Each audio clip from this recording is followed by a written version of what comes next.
नमो नमः। जय श्री कृष्ण। अधिक मास में स्नान का बहुत महत्व है। वैसे तो सारे के सारे कार्य का बहुत महत्व बताया गया है शास्त्र में, लेकिन स्नान करने जा रहे हैं तो स्नान का महत्व आज देखते हैं कि स्नान कैसे किया जा सकता है। स्नान करने जा रहे हैं तो ऐसा नहीं कि घर में से उठकर गए और सीधा स्नान कर लिया। स्नान की पूरी विधि शास्त्र में बताई गई है कि कैसे स्नान करना चाहिए हमें। स्नान जो अक्षय पुण्य प्रदान करता है हमें। स्नान करने से हमारे किए हुए सारे पाप धुलते हैं। लेकिन कैसे पाप?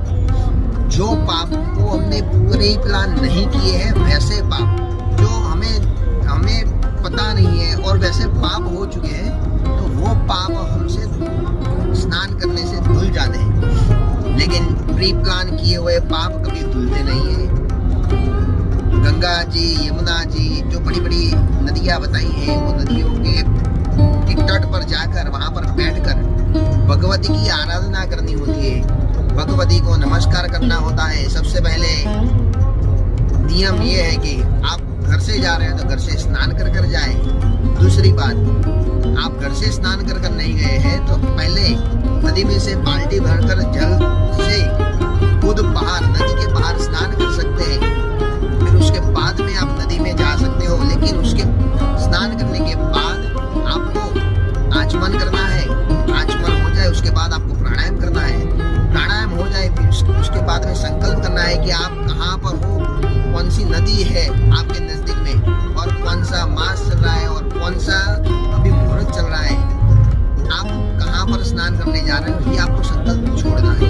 संकल्प हो जाए उसके बाद में जो भी नदी है वो नदी को नमस्कार कर भगवान विष्णु जी की आराधना कर भगवान विष्णु जी का स्मरण कर स्नान करना है। और स्नान करते समय भगवती गंगा, यमुना, सरस्वती, नर्मदा, कावेरी, ये बड़ी बड़ी जो नदियां हैं उनका स्मरण करते रहना है और भगवती को नमस्कार करते रहना है। ऐसे स्नान करने से अक्षय पुण्य की प्राप्ति हमें होती है।